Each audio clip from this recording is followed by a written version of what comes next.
గిరి ప్రదక్షిణ కోసం భక్తులు తెచ్చే కొబ్బరికాయలు ఒకటి కాదు రెండు కాదు కొన్ని లక్షల చిప్పలుగా పోగైపోయాయి. ఇవన్నీ కూడా ఎక్కడికి వెళ్తున్నాయని చెప్పి అందరూ అనుకోవచ్చు. కానీ ప్రతి సంవత్సరం కూడా దేవస్థానం వీటిని ఆక్షన్కి ఇవ్వడం జరుగుతుంది.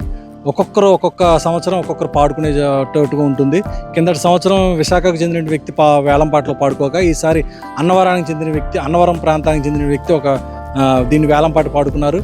కొన్ని టన్నుల కొద్ది కొబ్బరి చెప్పులు కేవలం ఒక గిరి ప్రదక్షిణ సందర్భంగానే ఇవాళ ఒక్కరోజే పోగవుతాయి. ఇవన్నిటి ద్వారా దేవస్థానానికి పెద్ద ఎత్తున ఆదాయం సమకూరుతుంది. వీటన్నిటినీ కూడా ఇక్కడ సింహాచలం కొండ కిందనే ఒక చిన్న ఖాళీ స్థలం దగ్గర మొత్తం అన్నీ కూడా పోగేస్తున్నారు. వీటన్నిటిని పూర్తిగా కూడా కొంచెం సేపు ఎండబెట్టిన తర్వాత కొద్ది రోజులు ఆ తర్వాత వీటిని కూడా లోపల గుజురు తీసి మొత్తం అంతా కూడా నూనె కోసం అని చెప్పి తీసుకెళ్ళిపోతారని చెప్పి ఇదంతా కూడా చెప్పడం జరుగుతుంది. కేవలం ఈ యొక్క గిరి ప్రదక్షిణ రోజు భక్తులు దాదాపుగా 5-6 లక్షల మంది వస్తారని చెప్పి మనకు అంచనా. అంటే ప్రతి ఒక్కరు తెచ్చిన కొబ్బరికాయ దానికి డబల్ చేసుకోవాలి. మనం దాదాపుగా 10 లక్షల చిప్పలు అన్నీ కూడా పోగవుతాయి. అంటే కొన్ని వందల టన్నులు అవుతాయి. ఇవన్నీ కూడా పూర్తిగా పెద్ద ఎత్తున దేవస్థానానికి ఆదాయాన్ని సమకూరుస్తూనే ఉంది. తద్వారా దేవస్థానం ఈ డబ్బులన్నింటినీ కూడా దేవస్థానం అభివృద్ధిగా ఖర్చు చేస్తూ ఉన్నారు. మొత్తం మీద ఈ యొక్క దేవస్థానానికి కొబ్బరి చెప్పల ద్వారా కేవలం ఈ ఒక్కరోజే కొన్ని లక్షల రూపాయల ఆదాయం సమకూర్చిపోతుంది.